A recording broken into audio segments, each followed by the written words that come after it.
স্বামী শিবানন্দকে যেরূপ দেখিয়াছি।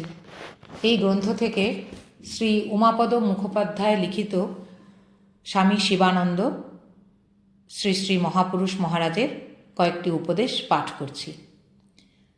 গৃহীর পক্ষে সংসারের অবশ্য কর্তব্য কর্মগুলি তাঁরই সংসার, তিনিই সব হয়েছেন, এইভাবে তাঁর সেবার ভাবে করে যেতে হবে। সংসারে রোগ শোক দুঃখ জ্বালা হয়েই থাকে, এসব ধীরভাবে তাঁর দিকে তাকিয়ে সহ্য করতেই হবে। ঠাকুরের কথা স স স, যে সয় সে রয়।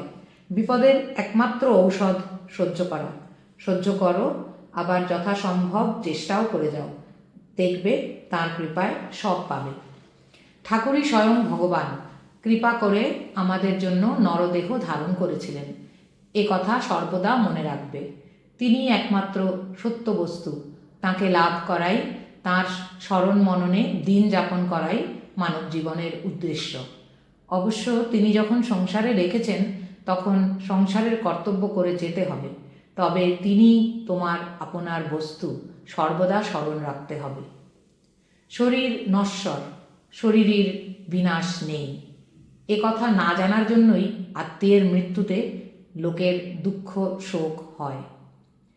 তিনি যে অবস্থায় রাখেন সেই অবস্থায় থেকে তাঁর চিন্তা করতে পারলেই মঙ্গল।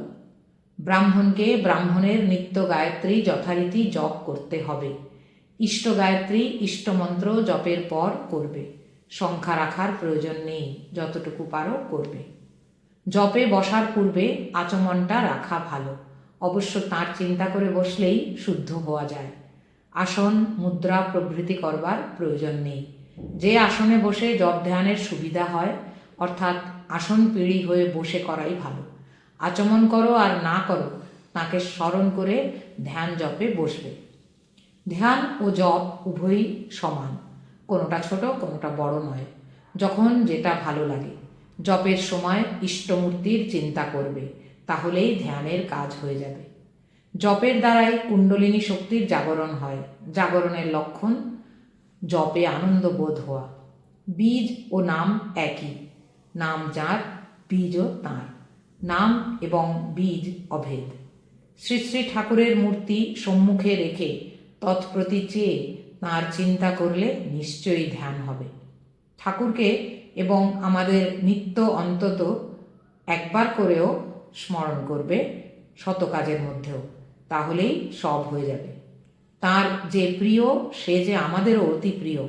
তোমাদের এত স্নেহ করি, ভালোবাসি, তোমরা তাঁর ভক্ত বলেই, অন্য কিছুর জন্য নয়।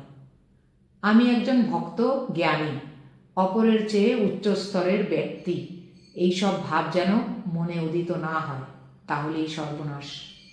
গীতা পাঠ আবশ্যক, প্রয়োজন হলে মধুসূদন সরস্বতীর টিকা, অভাব পক্ষে শ্রীধর স্বামীর টিকা পাঠ করা যেতে পারে। আর বেশি শাস্ত্র পড়ার আবশ্যক কি? একাদশী তিথিতে উপবাস না করলেও কিছু কম খাওয়া ভালো, এতে শরীরের দিক দিয়ে যেমন উপকারিতা আছে, মানসিক দিক দিয়েও সেরূপ আছে। ঠাকুর সকল প্রার্থনাই শোনেন, স্ফুট অস্ফুট সমস্ত কথাই তিনি শুনে থাকেন, তবে সব পূরণ হয় না। তার কারণ কোনটিতে আমাদের মঙ্গল হবে তা তো আমরা বুঝি না। যেটিতে জীবের কল্যাণ হয়, অর্থাৎ তার দিকে এগিয়ে যাওয়া যায়, তা তিনি পূরণ করেন। মা কালীর পূজায় পশু বলি না দিয়ে অনুকল্পে কলা, কুমড়ো ইত্যাদি বলি দিতে পারো, মা তাতে অপ্রসন্ন হবেন না। শ্রী শ্রী মায়ের পূজা দক্ষিণা কালিকার ধ্যান করেই করবে, তার মধ্যেই সব আছে জানবে। তিনি মহামায়াও বটে, আবার মায়া মোচন করেনও বটে। ঠাকুর হৃদয় দেখেন, তিনি বাহ্য আচরণ দেখেন না। ঠাকুরকে নিত্য পূজা করবার যদি বাসনা হয় ভালো কথা, তবে বাবা আমাদের ভক্তির পূজা, অত বিধিবদ্ধ নিয়মকানুন নেই। ফুল চন্দন দিয়ে তাঁর শ্রীপদে পুষ্পাঞ্জলি দেবে ও ভাবের সঙ্গে প্রার্থনা করবে, তাহলেই হয়ে গেল। ভক্তি বিশ্বাসী আসল।